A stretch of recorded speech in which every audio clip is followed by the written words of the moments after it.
Alright, on to the floor pans. Now, when I bought this Jeep, I looked at the underside pretty carefully, and the floor pans underneath looked really good. I saw one or two spots where it looked like it might be starting to come through, but that was about it. So, the assumption was that the floors in this thing were actually pretty good. Well, welcome back, and we are deep into it here on the driver's side floor. You can see that I've cut out all the cancerous areas, the worst parts. I'm just going to make a little patch up there, not a big deal. And then this back here is probably going to wind up being multi-piece.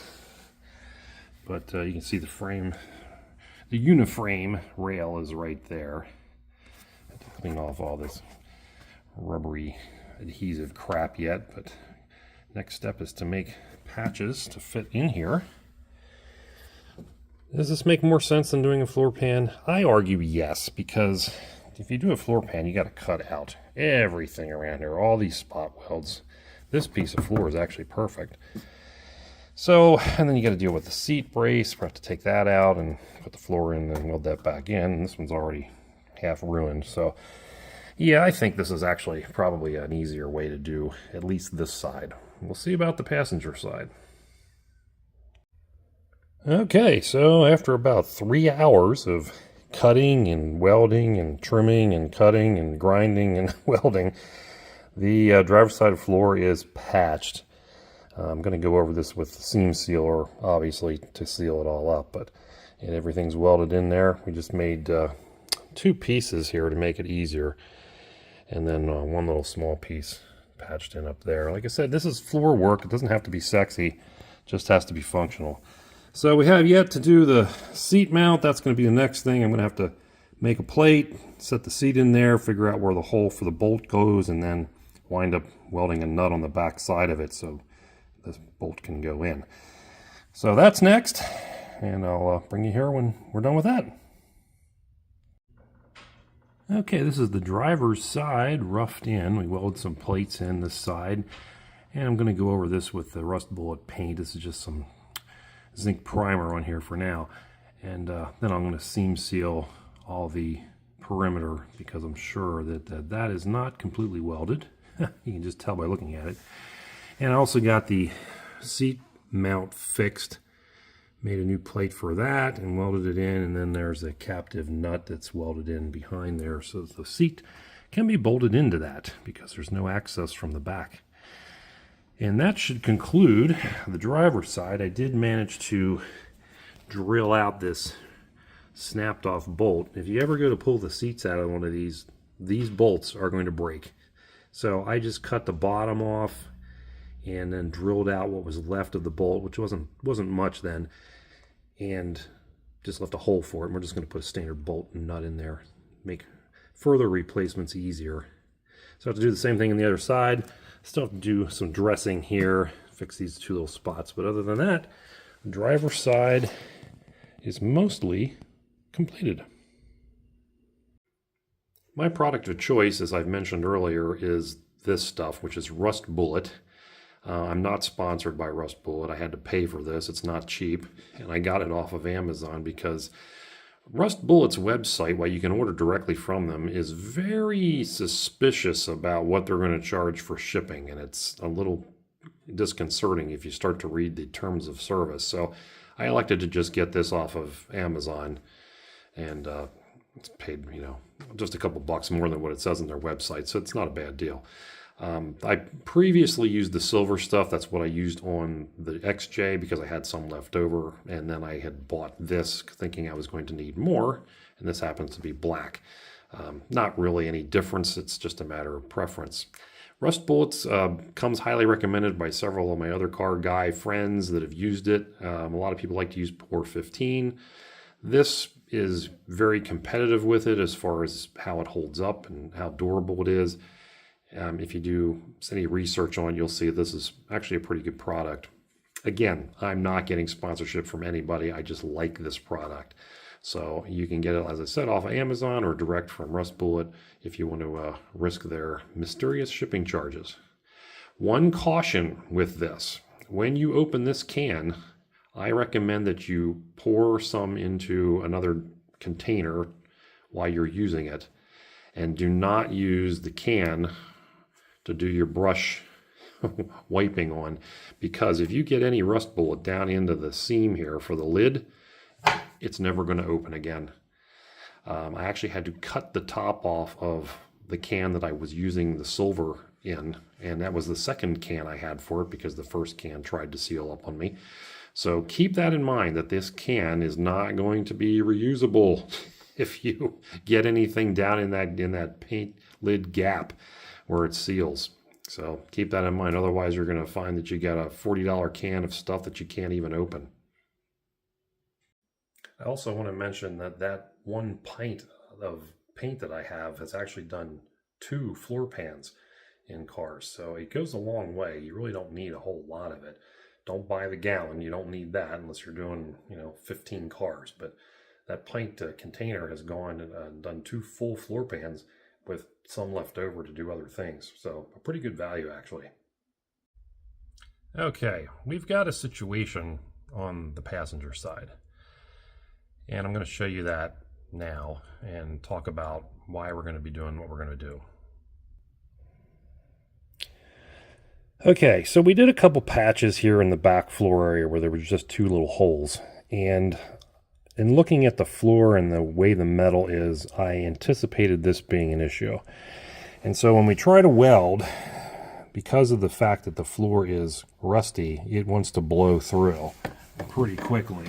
I'll show you that one there. It's got a big goober missing. So that's not going to work very well on this metal. And the front, obviously, is much worse. And I did some tests here with the welder just to see what I was going to get. And I got what I expected. It's just blowing through. So that is not going to work well for us. We're not going to be able to really weld unless we go real well. We can't. There's nothing over here that's solid other than where that patch of insulation is. I could probably weld along the transmission tunnel fine, but any of this floor pan is going to be hopeless. What should be done when you have a situation like this is the floor pan should be replaced. And they make these floor pans either in a full section or just the front or back sections. You can also buy this seat mount cross member, which I did not know until I just looked at floor pans this week. And a front floor pan section is about $110. So it's not expensive and seem to get good reviews as far as fit and metal quality. However, with this remaining floor here still being solid but crusty, I don't know how else to describe it. If you whack it with the hammer, nothing bad happens. I mean, this is the part over here where we got all the holes.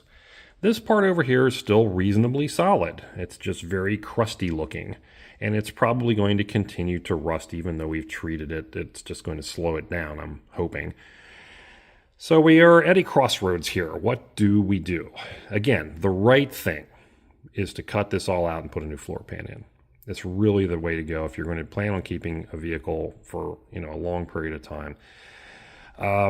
Which I kind of want to do with this, but it is a 300,000 mile Jeep Cherokee. I'm not going to be using it a lot. Do I care that much? Is there going to be any resale value damage done to it if I don't do it the right way? No, nobody's going to care. This is not a collector's item. Nobody's going to be restoring this vehicle, like I said, in another 10 years. It's probably future as a parts car, if anything. So we just want to try to get as much time out of it as we can. So we're going to have to go the route of mechanical fasteners on this side. I'm not liking it. I'm not proud of it, but it's worked for decades for people. My own father had a 57 Willis CJ5 that he pop riveted floors in, and they were fine for the entire time that we owned that thing, which was, at least a decade. So it's a solution. So that's what we're going to do here to try to get this thing done in a timely manner, because that's the other thing is I need to get this project roadworthy relatively soon. I have a job for it already lined up that I need to tow the trailer with, and so I don't want to be doing 3 months of restoration on this thing to try to get it minty mint when there's really no reason to do so.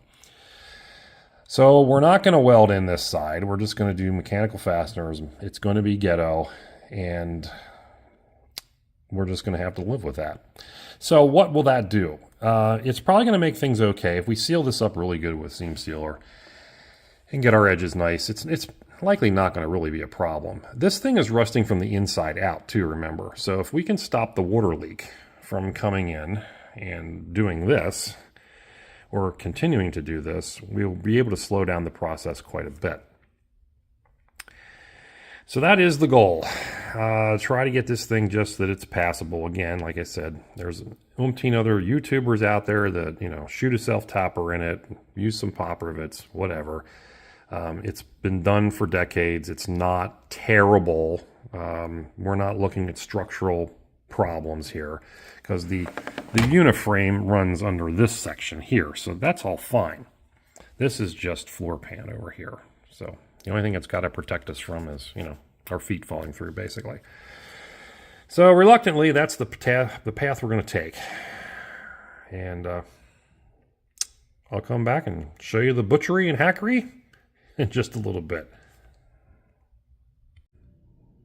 Okay, so here we are. Not proud of this, but don't make it right, just get it running.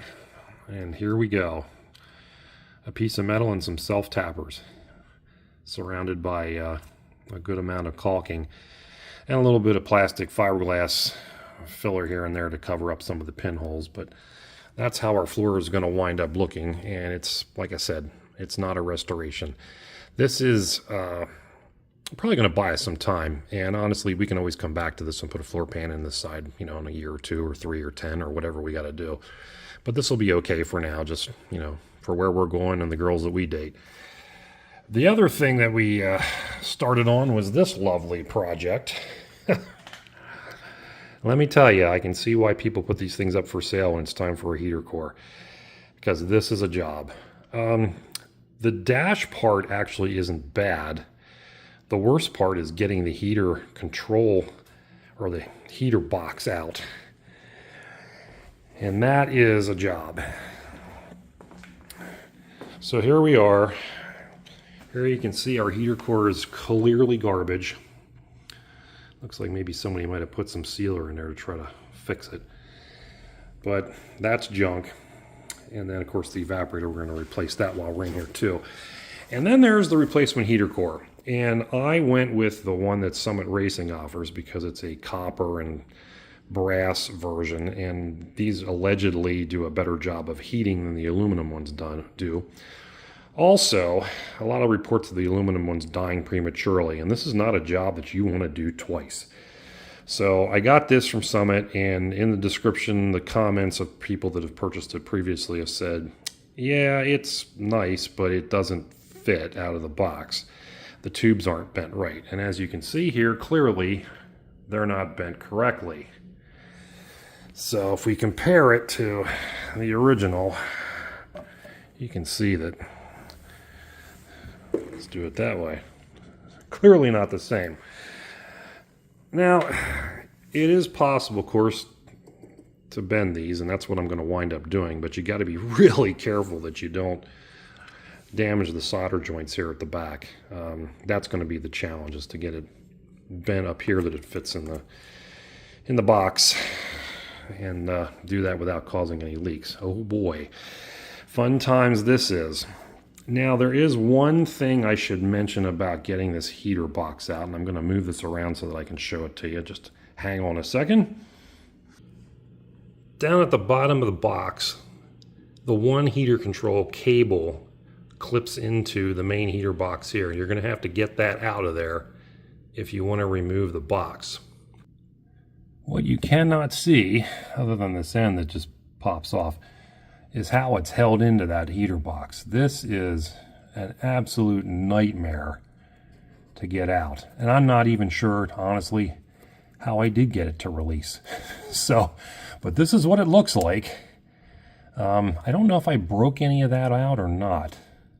I can't really tell. That may be broken, but it slides in this way. This is the front here where my thumb's touching it, and it snaps in or goes in somehow there.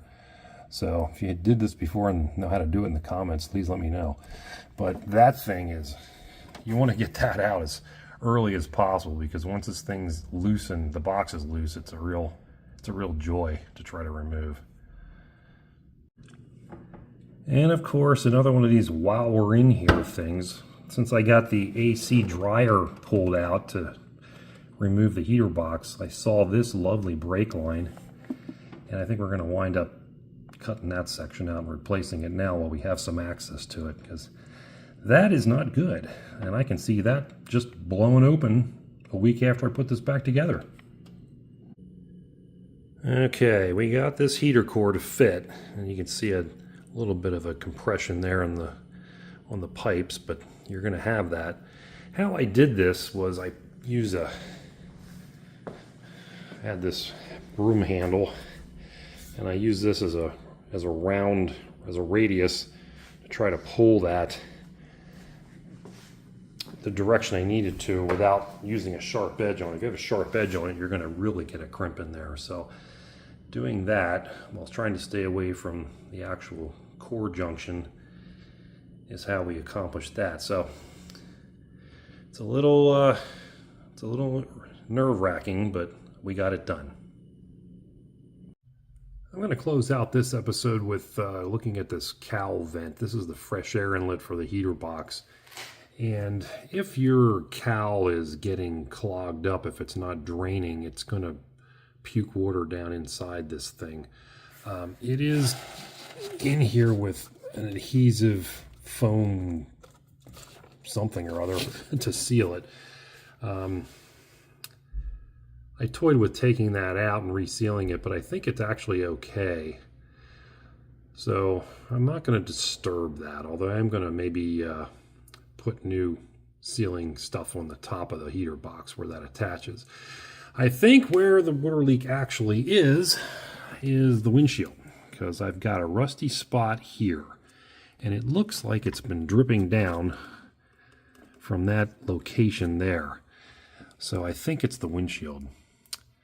So we may have to have that taken out and re-glued in, which it needs a new seal anyway, so it's not the end of the world. But that looks like the most likely culprit, because I don't see anything else across the windshield that's like that. So most likely our trouble spot. But that's a problem for another day, so we got plenty to do while we're here. And so that'll wrap it up for this week. Tune in again next week for more of this XJ nightmare. We'll see you soon.